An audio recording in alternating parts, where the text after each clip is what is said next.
Hello, everyone, and thank you so much for joining me for Daily Spark with Dr. Angela.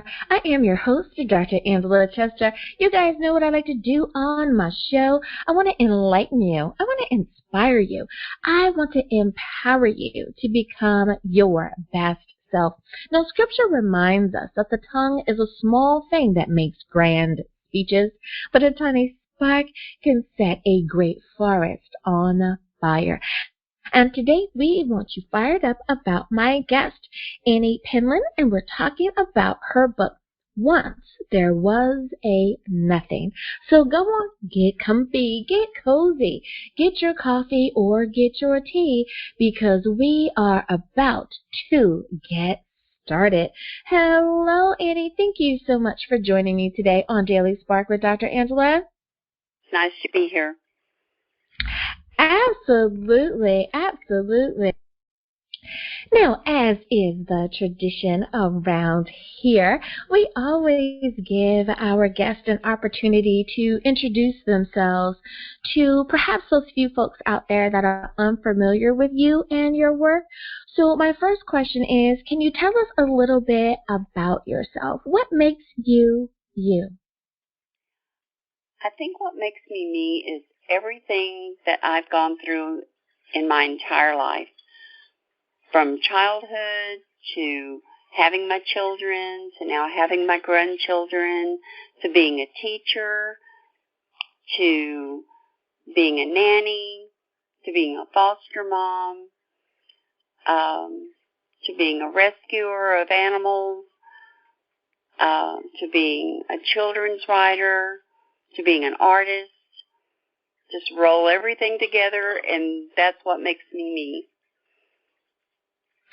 I love it. Oh my goodness. With just those things that you have listed, it really tells a lot about your heart, a lot about the personality of who you are. I think that it takes a special person when you're rescuing animals, when you're kind of being that foster mom or that makeshift mom for the neighborhood kids. There are some people that aren't technically foster moms, but they're the mom to all the kids in the neighborhood or all of their children's friends, think that you're just the best mom in the world.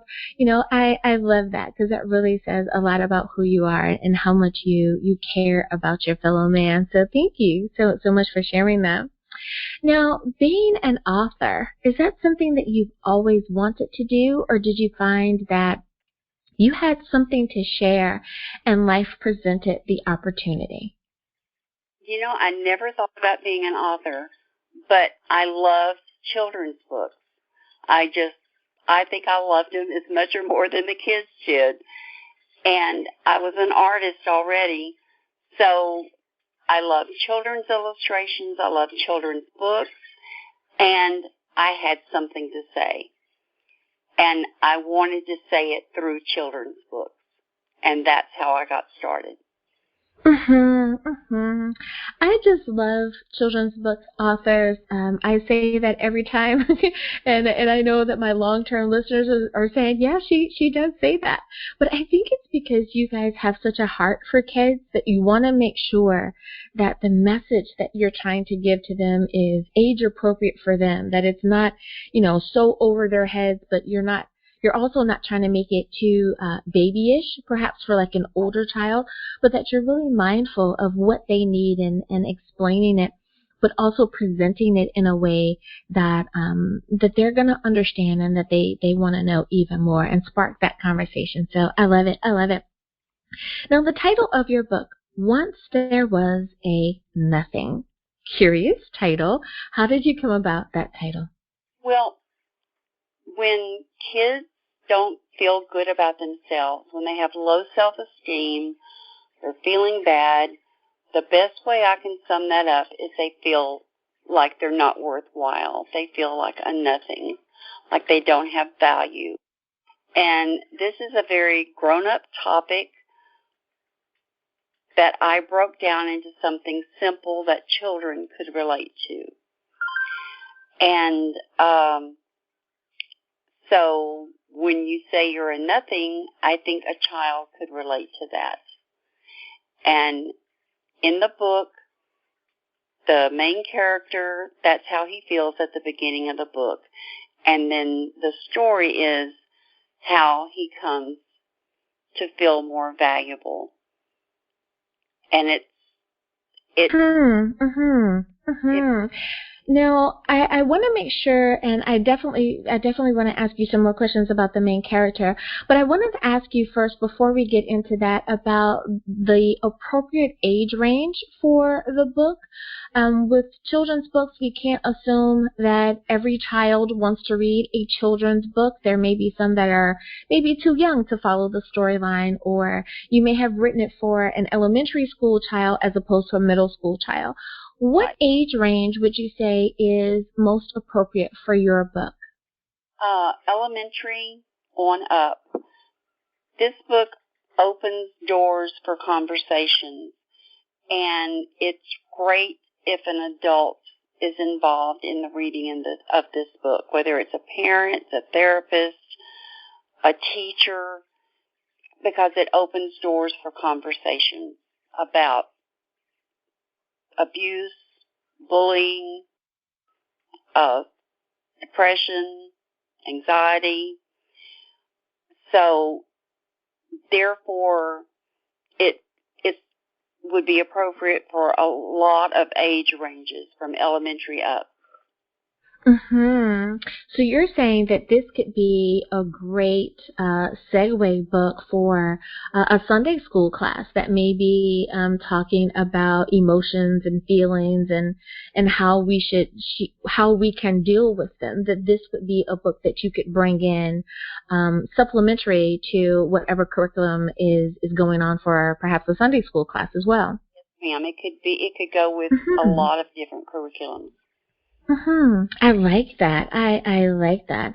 I know that so many of my listeners that you guys homeschool your kids. I know that that's something that I did, and it's always fun to be able to bring in that additional something, that additional book or that resource that adds a little bit of that seems like it's something more than just the traditional textbook. It's like, oh, fun time, story time. We're able to spend some time there. So I like it. I like it.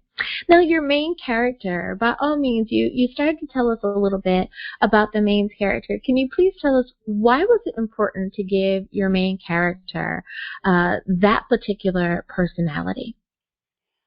Well, I start the book with an affirmation that everyone is a miracle, born special, unique, and absolutely beautiful. And that's how the main character starts at the beginning of the book.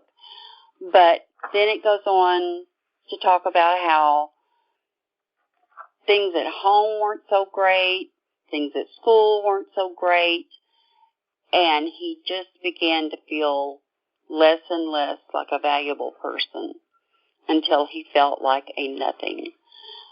And then he stumbles onto a little something. It's just called a something, curled in a little ball, and they become friends. And together they sort of help each other through a bad time. And I'm sorry, go ahead. Well, I was just going to say that she has to move on, and she leaves him, but he's been changed, and he's able to go on then in the story and make other friends because he's stronger now. I like that. Oh my God. And I like how you make the something, like the little something, just a something. Like, I really enjoy that. And it's like, well, what was it? It was just a something. Well, what was the something? Just a something. Because I think we've all had that moment where a something was just a something. So I like that. I like that. Very cute. Now, when you were in the process of writing the book, with children's books, I think we, many times adults forget that there's an additional layer there, and that is the illustration. Usually adult books, you, of course, want to make sure you have an amazing cover, but there's no pictures inside, right? So how did you determine how you would go about making sure that the illustrations really spoke to the vision of what you saw for your book? What was that process like? Well, I started the illustrations to where they reflected the nothing's feelings. So the beginning illustrations are very soft and subtle. They're not very bright. They're nuanced. They're lots of grays and softer colors. And then as the book progresses and he begins to feel better, the colors get brighter. And he changes. He visibly changes from being covered up and darker to becoming less of a shrouded figure to being a little boy, a bright little boy. You can see the change in him physically, as in the other characters that he encounters. So everything reflected the emotions in the book. All the illustrations did.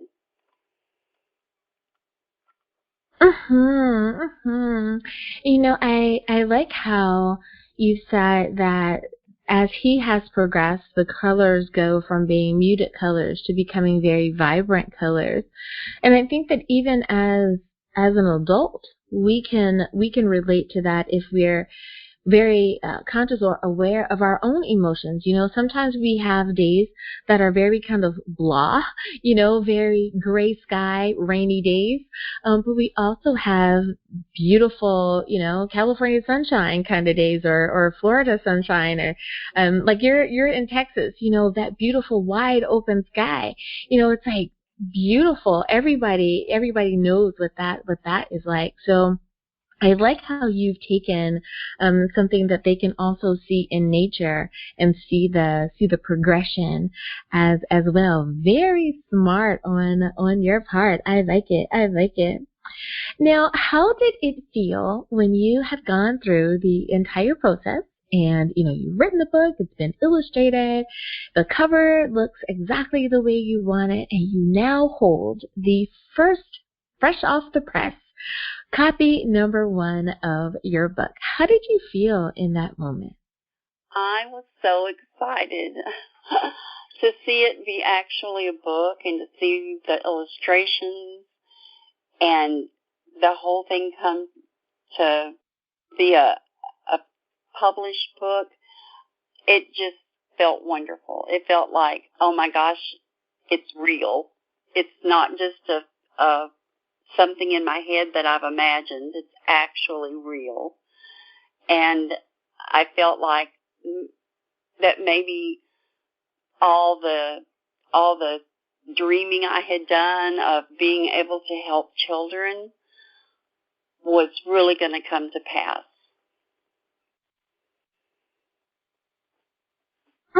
Oh, that is so awesome. You know, that is such a beautiful way to express that. And kids are such a special group. And you're right, being able to help our kids any way that we can to make sure that they are the most awesome kids that they can be so that they can grow up to be amazing adults is always a beautiful thing. I love it. Well, Annie, it is time for us to go to break. But before we do, can you remind everyone, please, what is the title of your book? Where can we get a copy? And of course, how do we stay in contact with you? Okay, the name of the book is Once There Was a Nothing. You can get it on Amazon.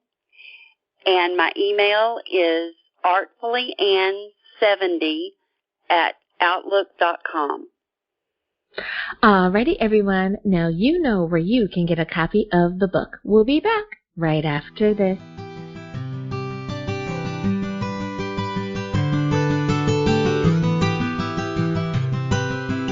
And We are back. Thank you so much for joining me for Daily Spark with Dr. Angela. I'm your host, Dr. Angela Butchchester. My guest today is Annie Penland, and we're talking about her book, Once There Was a Nothing. Now, you guys know that I absolutely love children's book authors, and she is a children's book author. So if you are looking for a new book for that special little person in your life, then you may want to continue to tune in to this episode. Well, Annie, my next question for you is about some of the other characters. Now, I always give the disclaimer and say, you guys know you have to buy the book to see how the story ends. We're not going to, tell it all to you. So with that being said, though, Annie, can you tell us a little bit about maybe one of the other characters that you would like to share, and why was it important to give that character their personality? Okay, yes. The Nothing, once he was befriended by the Something and became stronger, he went on and met a lonely someone. And the lonely someone was a lot like the Nothing was at the beginning of the book. Well, the Nothing befriended him, and the lonely someone gradually began to feel like not such a nothing either. And they became good friends and helped each other become even happier and more well-adjusted, and were able to go on and help another child later in the story.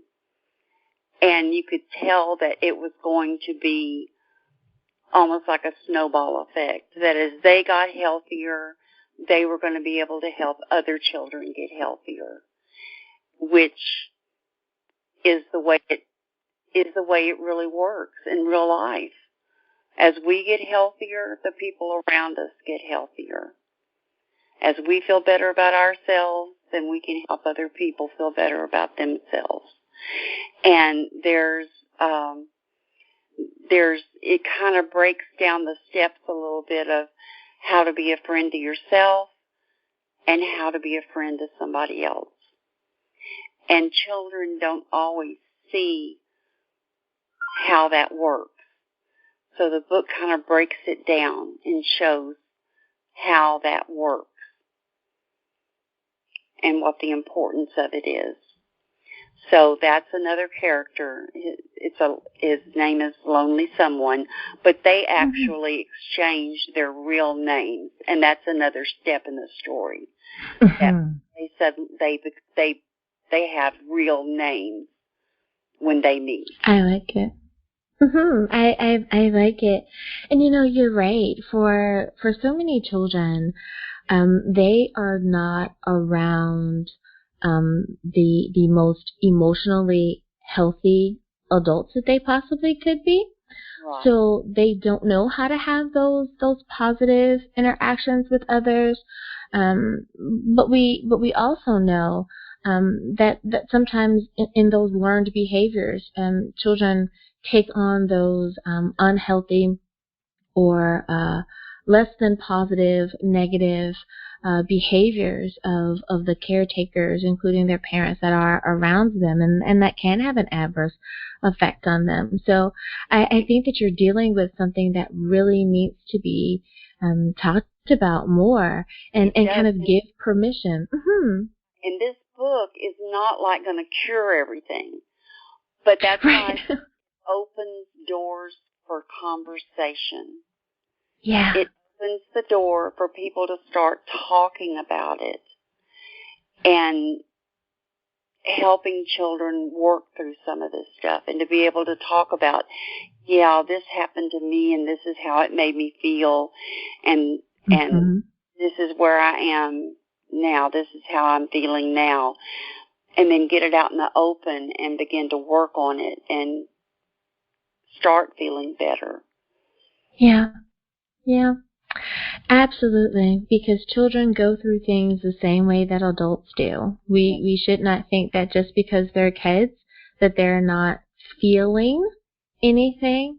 They definitely feel. They definitely go through stuff the same way that adults go through. And many times, especially with children, they think that in some way, shape, or form that they may have even brought it on, or it was because they did or didn't do something, So you're really helping, and that's, I think that's the part that I like, that you're giving everyone permission to have the conversation, that it doesn't have to be, I think for many people, it's breaking the ice. They don't want to be the person that says, well, I'm feeling this way, or this thing happened to me.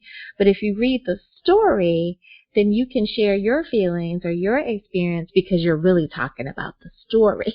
It gives you that permission. So I love that. I love that. Now, I know for so many folks, there may be someone who kind of started listening to the show a little bit later. So I want to make sure that I ask you this question, and that is the overarching theme or message, that you want to make sure that everyone understands. For any mom or dad out there, any caretaker that chooses to pick up a copy of the book, what is the one message that you hope that the children will understand, or that that caretaker, that parent, is able to make sure that their kids really take this nugget away from having read the book? That no one is a nothing. That everyone is lovable. That everyone was born unique and special and lovable. Absolutely. Absolutely. I could not agree with you more. We need to reiterate, I think, that so much more now. There's a lot going on in the world for a lot of people. Not for everyone, but there's a lot going on for some people. And just to know, especially from a kid's point of view, to know that we still love you, like you're still important. Just because, stuff is going on, you're still a valuable a member of the family or the community or whatever. So you are so right there. I love that. Well, I want to ask, with all that has gone on, that over the past 2 years or so, we've all had to make adjustments just simply because there's been a global pandemic, and we haven't been able to travel and get out and do all of those things the way that we perhaps would have liked to.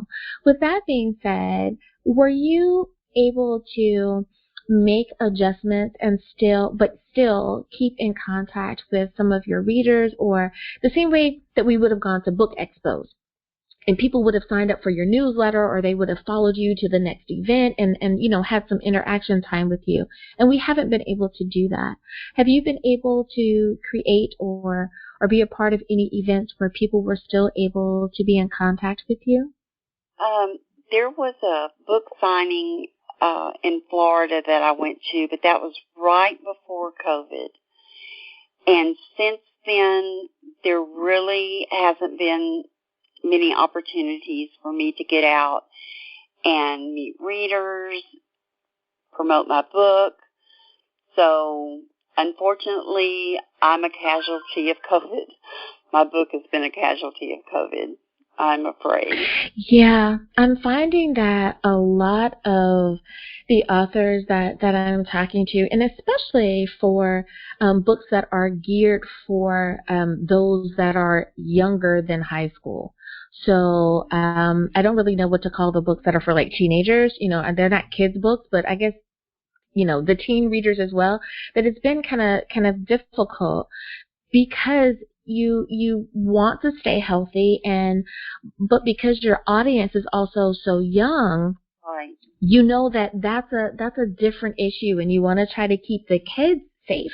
Where many of the authors that have written a book that's for adults, with the vaccine or wearing masks and all of that, it's a little bit different for the adult writers. So you're right. It has been a really tough go for people. I know we've had to make adjustments for television. We do it remotely as well. No more in person for right now. So I definitely I feel your pain there. I do. Now, do you aspire to write any more books? I know that for some authors, they've tried to use this time to be as productive as possible. Do you hope to write any more books? Be it that it's a follow-up to this one, or it's a standalone book. But any writings in the future for you? Yes, ma'am. I've got a book that I'm finishing up. The story's written, that I'm finishing up illustrations now. It's about a narcissistic goldfish because there's been so much about narcissistic personalities. Yeah. And this little goldfish explains what a narcissist is in a fun, understand way. Okay. So the name of it is Beautiful Golden Swishy Tail. And so I've got that. And then there are 2 other books that are already out and available on Amazon. One is Where Did My Happy Go? About childhood sadness. And one is I'm Not Coming Out, about a little gator that doesn't want to hatch. Oh. Grow up. He wants to stay in his egg. So those are the 2 that are already out. I like that. Isn't that is just too cute. Now, see, I'm the type of person that would get the one about the little gator that doesn't want to be hatched. I would get that for like my best girlfriend who is pregnant and is like a week late. And it's like, well, here's something that you could read and kind of like entertain yourself. And it's like, stay positive. The baby's going to come when the baby's ready. So stay positive, so that is really cute. I like that. Now, when you were talking in the same way that made me think about a totally different group of people. You wrote that as a kid's book, but my little personality says, keep your spirits up, girlfriend. The baby's coming. Here's something that you could read and just kind of giggle and laugh. Do you think that your books can be used for anyone besides children? I remember talking with one author, and they said that they wrote the book in a way that was also good for people that needed speech therapy, that they found that it was useful there as well. Would you say that your book is also multifunctional in that it's not just for children, but it might be appropriate for someone else as well? Well, I have had some people with the book, Once There Was a Nothing, that had childhood trauma, tell me that they related to the character in the book because they had felt that way when they were a child and had so much trauma. So I have had adults tell me. See, this is why I ask these questions, because you never know. I love it when authors get feedback. So, listeners, when you read a book, one of the best things that I can say is that when we're leaving those reviews on, for example, on Amazon, share what you really liked about the book. Because it helps in these types of situations when I say, what feedback have you gotten? It helps the author understand how broad the story has reached. And for someone who hadn't even thought about that, could go, oh my goodness, then I know someone that I could give this to, because I have a friend who's going to a therapist right now who's trying to work through some issues, when she or he was a little kid. So you may have just given someone an epiphany there. So thank you for sharing that. And we definitely need to know those little bits which is why I ask. So thank you for sharing. Now, my last question for you, and that is there any piece of wisdom or advice or just some words of inspiration that you would like to leave with those who have perhaps already purchased the book, or for anyone who's thinking about right now going out and getting a copy of the book? Any words of inspiration? Yes. If you get this book, read it with your children. Don't just give them the book and say, here's a book for you, and let them go off to their room and read it by themselves. This is a book that should be read, that an adult should read with the child. Because there needs to be conversation with the book between the adult and the child. You're missing a golden opportunity if you don't have conversations about the book. I like how you said that. You're missing a golden opportunity if you don't have conversation with the child. That is so true. So true. I could not agree with you more. Well, I tell you what, I have so enjoyed my conversation with you today, Annie. But before I let you go, one last time, if you could please, can you remind everyone what is the title of your book? Where can we get a copy? And of course, how do we stay in contact with you? Yes, ma'am. The book is Once There Was a Nothing. It's available on Amazon. And my email is artfullyann70@outlook.com. Thank you again, Annie, for being on Daily Spark with Dr. Angela. Thank you, Dr. Angela. And listeners, thank you for spending time with us here as well. We hope that we have enlightened, inspired, and empowered you today. As always, may the Lord continue to shine His face upon you. May you receive His grace and His mercy in all that you do. Until next time, everyone, remember that you are blessed in the Lord. Have a great day, everyone.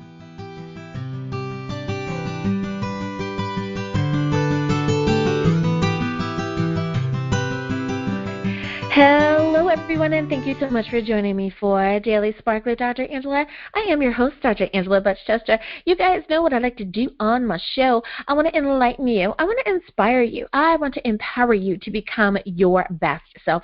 Now, Scripture reminds us that the tongue is a small thing that makes grand speeches, but a tiny spark can set a great forest on fire. We want you fired up about my guest, Alex Graham, and he has written the book, Spiritual Busyness, From Surviving to Thriving. So you know what I'm going to tell you to do. Go on and get comfy, get cozy, get your coffee or get your tea, because we are about to get started. Hello, Alex. Thank you so much for joining me on Daily Spark with Dr. Angela. Hi, Dr. Angela. Lovely to join you. I'm so glad that you are here. I cannot wait to talk to you about your book. Now, as is tradition here, we always give our guests an opportunity to introduce themselves to perhaps those few people that are unfamiliar with you or your work. So the first question to you is, tell us a little bit about yourself. What makes you you? Well, you know, I think I'm pretty insightful, intuitive, and blessed by God. Mm-hmm. Now, being an author, have you always wanted to be an author, or is that something that you found that life presented the opportunity for you to share your story? Yeah, life presented the opportunity. The book wrote me, actually. I didn't write the book. Mm-hmm. Now, the title of your book, Spiritual Busyness, From Surviving to Thriving, how did you come about the title? Did you find that the title came to you first? Did it develop out of your writings? How did that come to be? I think it just came to me. it just came to me out of the ether. I just got to see that. I guess I've discovered this spiritual nature of my humanity, and that led to the title more than anything. Now, when it comes to how to read your book, would you say that we should read it like a traditional novel from cover to cover, simply meaning page after page? Should we read it to read a chapter or a section, really kind of digest that information before we move on to the next? What's your suggestion there? Well, you can read it from cover to cover, but I have quite a few people that have bought it and asking me the same question. I say, go to the LN2 section, which is the third section. It's a transformational workshop, and they tell me it's the best transformational workshop in the world because it's so simple. It's so empowering. And it's called Life is Not a Competition. Life just is. Let life flow. And it has a very spiritual flavour to it. Now, when it comes to the ideal age, would you say that this book is appropriate for someone as young as high school, or should they be college age and older? High school, I think, would be fine. Yeah. And anywhere up to, 100. Now, of course, here we always give the disclaimer on any story. We're going to ask you about the book. We do not expect for you to tell us how the story ends necessarily, or all of the bits and pieces of the book. Of course, listeners, you know what I'm going to say. You have to buy the book to see how it ends and to get all of the bits and pieces. So with that being said, can you tell us a little bit about the storyline of your book? Well, it's Spiritual Busyness is simply a business model. It's different from any other business model in the world. I was born in a town called Warrnambool in Victoria, Australia, and there was a man there by the name of Fletcher Jones, and he had this wonderful clothing manufacturing business. He employed 60% of Warrnambool's workforce at the time. And his employees just loved him. One day he walked in off the street and gave his employees controlling interest in his business. He had 3,600 employees working for him at the peak of his business career. And while I loved the model, it was a centralized industry, and I wanted a community-based one.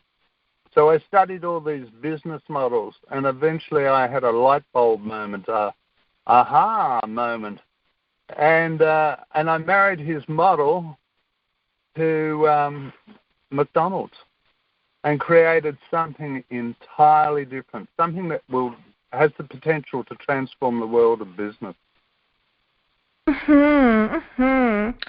Now, when someone picks up a copy of the book, do they need to have any type of basic understanding of any particular thing in order to follow along with what you're sharing? Do they need to have an understanding of business or finance or of entrepreneurial terms or anything like that? Like, do they have to have any prior knowledge, or are they able to understand what you're explaining from page one? I think it's fairly simple to follow. One of the things is there's 50 pages of cash flows for a device that I make, which is miraculous in its own sense, which makes it very spiritual. I like miracles, really into miracles. And this thing is called a water transformer. And the cash flows at the end of the book were done by a friend of mine who's ex-corporate accountant who saw the light, so to speak, and he put these figures together. It took him a while to do it, because he kept questioning me on issues, But basically what the figures show, for an investment of $50,000, every person in the network would make $1.4 million minimum on an annual basis. Now, I want to ask, is there any particular thing that you would say really prompted you to decide that not only did you need to write this book, but that you needed to make sure that it got out to the masses? Was there any particular prompting or any particular incident that happened that really said, you know what, now is the time? Well, it did take me 30 years to write the book, and how it started was actually in a business that I got involved in. Something that's very relevant and pertinent, even and particularly in America at the moment, but something that we experience here in Australia, and it's bushfires, big fires. And I was a member of the local country fire authority as a volunteer in 1983 in a bushfire called the Ash Wednesday fires. And as a builder, I saw the need for a fire shelter, a safe house in a bushfire situation. So I set about creating one, and that's where the whole model started. I had quite a few volunteers join me in this project. They were really inspired to do it. And in 6 months, we generated $25 million worth of interest in the building, and I could not get finance. Oh my goodness! And you are so right there. California seems like it is on fire all the time, and I'm sure that people in other places think, why do you guys live there? And it is such a beautiful place, but unfortunately, wildfires is something that definitely touches the Pacific Northwest all the way down to California, and it is quite interesting. So yes, and I think the world was in a collective prayer, and when the fires were raging there in Australia, and we saw the poor animals and everyone just trying to evacuate, those of us in California, we knew your pain. We knew what you were experiencing, and definitely lifted everyone up in prayer. I'm so glad that the two locations have kind of cooled down just a bit there. Now, one of the things that I think that you kind of hinted at is that miracles is something that you believe happens. So I have to ask you, why do you believe that miracles happen? Have you had a personal experience with something like a miracle? Sure have. I had a lot of them, actually, but when I was 23, I was driving this truck called a Vibrasize, and for some unknown reason, it tipped over 2.5 times. And this was a Sunday night about 10 o'clock, and I was carted to the nearest hospital by a person who became a local farmer, who became a lifelong friend, and put me in an ambulance at a small town with a bush nursing hospital, but there was no doctor on duty, and sent 90 miles away to Mildura in Victoria on the Murray River. And I had this out-of-body experience where I looked down on my dead body in the back of the ambulance. I'd been pronounced clinically dead by the woman, the nurse on duty at the Bush Nursing Hospital in Oyen. Oh my goodness. I would definitely say that you have had a miracle experience.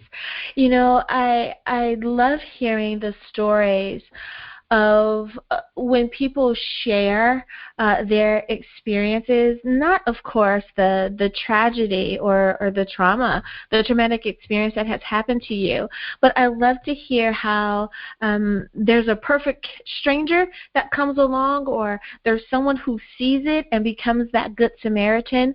It kind of helps help you believe that there's still good people in the world that are going to help someone and not leave you when you're in your most vulnerable. So I'm so glad that he found you. Oh my goodness. Now, why did you feel that incident that happened in your life was an eye-opener, or how were you able to take that experience and parlay that into an inspiration to keep moving forward?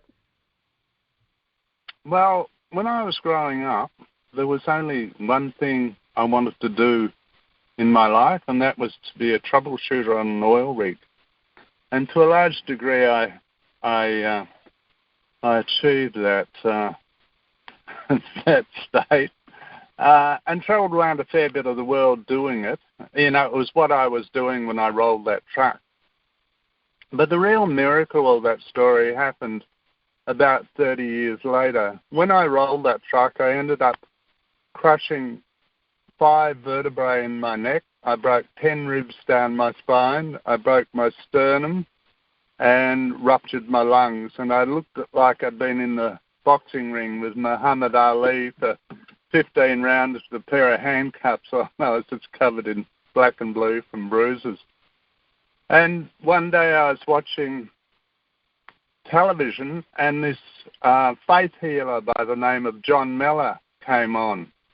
And I was so attracted to him that I wanted to climb into the television set and hug him. And anyway, he had a website, and I Googled it and found out that he wasn't in my vicinity for another 3.5 months, but I had to go down and meet him. And he was running a faith healing session in a church down in Melbourne, and I lived in Ballarat. And, you know, during the course of the night, John didn't come near me, didn't speak to me, didn't touch me, but I sat in this seat, and the building had been an old warehouse, and they'd converted into a church that held 1,000 people, and it had all these plush royal blue seats in it from an old theatre that they'd got second-hand. And anyway, I sat in this seat, and I went, whoa, I've never sat in a seat before with an electric heater in the back squab of it, and all this heat is pouring out of that seat. And anyway, so John came out and said a prayer to Jesus, and then invited everyone who had never said that prayer before to come up, and he would start hands-on healing. And anyway, I went, well, I grew up in a non-religious household, and I said, well, I didn't know you meant to keep a record of the prayers you said, but I'd never said it with such conviction, and I recognized that. So I and 250 other people went up to the front of the church, and this heater just followed me around. It was like someone holding a ray lamp on my back.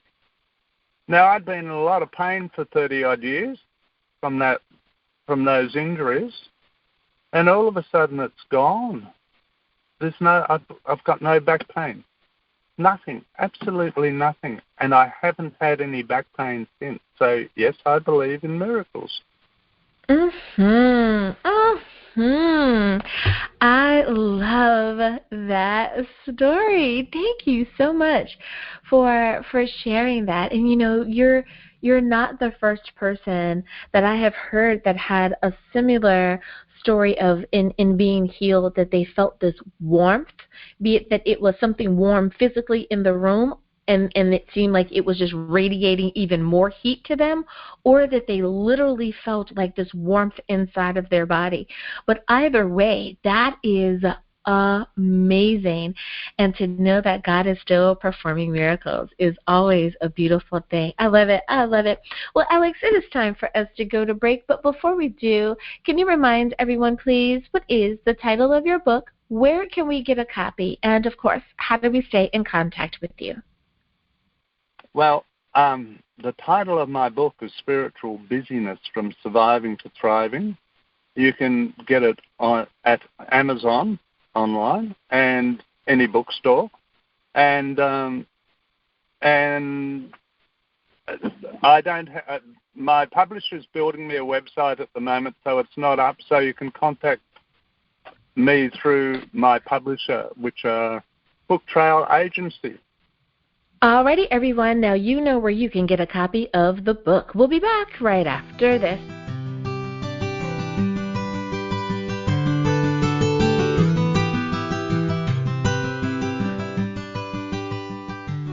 And we are back. Thank you so much for joining me for Daily Spark with Dr. Angela. I'm your host, Dr. Angela Chester. My guest today is Alex Graham, and we're talking about his book, Spiritual Busyness, From Surviving to Thriving. My next question for you, Alex, is in the opening paragraph of a new chapter in your book, you decided that you wanted to put something there. You wanted to include this new chapter and include some new wording. Why was it important to do that? In 1991, in 2019, I stood for the federal seat of Ballarat in the federal elections in Australia. And I had a woman read my book at the time. I didn't know her. And she said, your model is brilliant and the world's banking system is a scam. And I went, oh, I kind of knew that, but I never knew it in any real detail. So I studied it. I studied the banking system and got the relationship between banks and governments, and it ain't pretty. and I challenge the whole thing now. And the opening line or opening quote in my new chapter is by Henry Ford, where he says, "I believe that if the citizens of this nation understood our banking and financial system, there'd be a revolution before tomorrow morning." And that's the opening quote of that section. But I'd realized that I'd written this new possibility for business in the world that would, I know it would end poverty and so much pain and suffering in the world. And yet I needed to reference why, and it was exploring the existing business section. There's too much poverty in this world, despite our democracies. I think that most people would agree with you that there is too much poverty in the world, and especially for there are so many countries that have so much, and they're able to, if they rethought the way that we do certain things, I think that more people would at least be able to pull themselves up out of that poverty. I have to agree with you there. Now, one of the things that, if I'm understanding correctly, is that you believe that spiritual busyness would be a good model or is a good fit for the Christian community in particular. Why do you feel that the Christian community could really learn something from what you're sharing? Well, all I need to do is put it into practice. It really isn't all that hard. Spiritual busyness, as I said before, is a business model. It's a 51% equity-owned franchise cooperative, thanks to McDonald's. And in doing that, it creates a new distinction in the workforce or in the workplace where people get paid for training and teaching other people in other communities their business, and I'm talking globally here, and it's just explosive. It generates enormous cash flows, and but in the context of creating community, the more community you create, the more money you make. But it's not about making money. I think hopefully it would invalidate the notion of money in the end. I think it's a really silly idea, but it leads to so much poverty now. I think that as we move further and further into what we would refer to as the future, I think that our minds are starting to shift, and we're starting to understand that we really are a global community, and our interconnectedness to one another, that though you may not be my physical neighbor and that you live next door, but that we all touch each other's lives in one way or another, and that we could be a lot more mindful while we're here on this earth. So I really think that you are on to something. Now, I want to kind of shift gears just a little bit, and one of the things that the people who email me, they love when I ask these questions for the aspiring authors out there, and be it that you have so much a wealth of information to share, I want to kind of pick your brain from that aspect.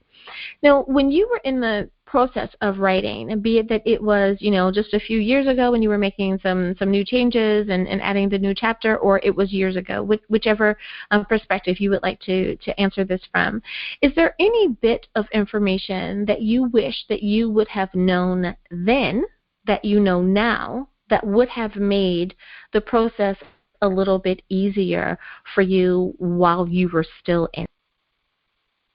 Lovely question, thanks. I wish that I could have been much more into my heart and less into my head, that I was writing more from my heart, which is where it came from ultimately. But I didn't know that in my journey from point A to point B, which was a 30-year period. And I like your answer. I'm finding that when I talk to authors that are I like how one author said, I'm of a certain vintage, and I thought that was a really nice way of saying, we have adult children now, right? And we're in that group of citizens that we now understand the thing that was lacking then. And we are now making the adjustment, and how that shifts our life, and how that shifts our perspective, and how we're able to interact with others. So I hear you when you say that if we come from the place of our heart, if we come from a place of love, that it really changes things. Thank you for that.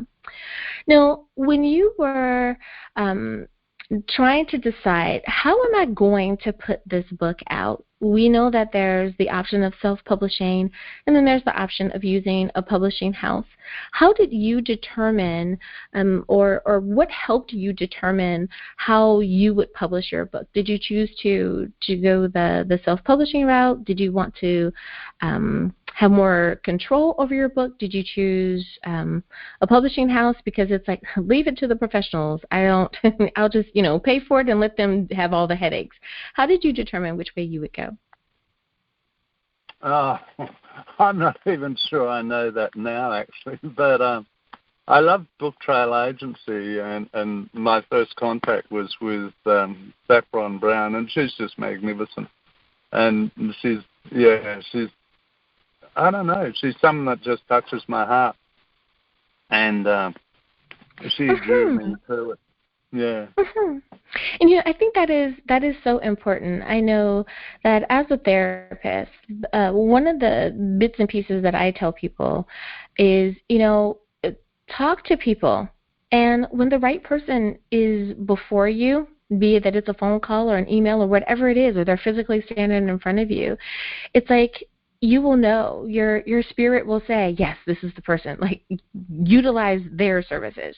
The same way that you get the absolutely don't use these people, the same way that you feel that when you get that positive feeling, that we should acknowledge that as well. So I'm so glad that they were the choice that you chose. That's awesome. Now, for someone who, your country has dealt with COVID the same way that ours has. We know that everyone was involved in this global pandemic. It's like not one country, I think, was missed with someone dealing with or fearing that they would deal with COVID. For authors and for artists, like music artists, there has been a bit of a challenge of how do I stay connected to my audience, be it that they're readers or fans. How do I stay connected to them? How were you able to maneuver over the past 2 years while the world was dealing with COVID? Were you able to do like videos, or were you able to do podcast interviews? How did you stay connected with your audience? That's a really good question. Like I said earlier, I've got the best transformational workshop in the world, which is the third part of my book, the LNC part, and I've just been having responses from people that have read the program in the book, and I don't know how to explain it, but it's written in such a way that people get pulled into the story of it, and they said it's like being in the workshop, just reading it, which is very, very powerful. And anyway, they've convinced me, some of my friends have convinced me to start an online program now running the workshop. And I'm just dying to do that. And I'm in the process of creating that model now. And because I take people in a guided meditation into their, what I call their personal power station, and it's heaven on earth, and it exists. Like I'm driving into Ballarat, and someone's tailgating me. It happened to me yesterday, and I go into my personal power station, and I wrap that person, depending on their gender, in a blue or pink bunny rug, and in this case it was a woman. I wrap her in a pink bunny rug. And I ask her to create some space between us, and she does. Being able to create that, to be able to visualize that, and to understand exactly how powerful we are as individuals with how we react to things, and the way that we choose to allow others into our space, or the way that we choose to exclude people from our space is so amazing. And I think it really does come with practice, but it also, in my mind, it comes with maturity and just figuring out, who you are as a person, and understanding that you don't have to always be so reactionary to the world, but instead you can just create that space between you and the next person. That is awesome. I love that you have provided these bits of wisdom for us in your book, that you are not only teaching, but you're helping to create a new mindset for so many people, and for them to find their power and to find out that they are much more than they realized that they were, and that they can create so much more, even still, for those who come behind them. Well, Alex Graham, thank you so much for spending some time with us here today. I have enjoyed my conversation with you so much. But before I let you go, if you could please remind us one last time the title of your book, where can we get a copy, and of course, how do we stay in contact with you? Yeah, sure. Thank you so much, too. I've really enjoyed this. It's been beautiful. You're a beautiful person. You're a beautiful soul. So Spiritual Busyness, from Surviving to Thriving. There's got to be more thriving in the world and less surviving. And Book Trail Agency are my publishers, and you can contact you can buy the book at Amazon and any bookstore, and you can contact my publisher to have them be in contact with me. So they're Book Trail Agency. I love it, and thank you so much for your kind words. I appreciate that. Thank you again for being a guest on the show. You're welcome. Thank you. And listeners, thank you for spending time with us here as well. You could have been anywhere, but you chose to spend some time with me here today, and I appreciate your doing that. I hope that we have enlightened, inspired, and empowered you again today. As always, may the Lord continue to shine His face upon you. May you receive His grace and His mercy in all that you do. Until next time, everyone, remember that you are blessed in the Lord. Have a great day, everyone. Bye-bye.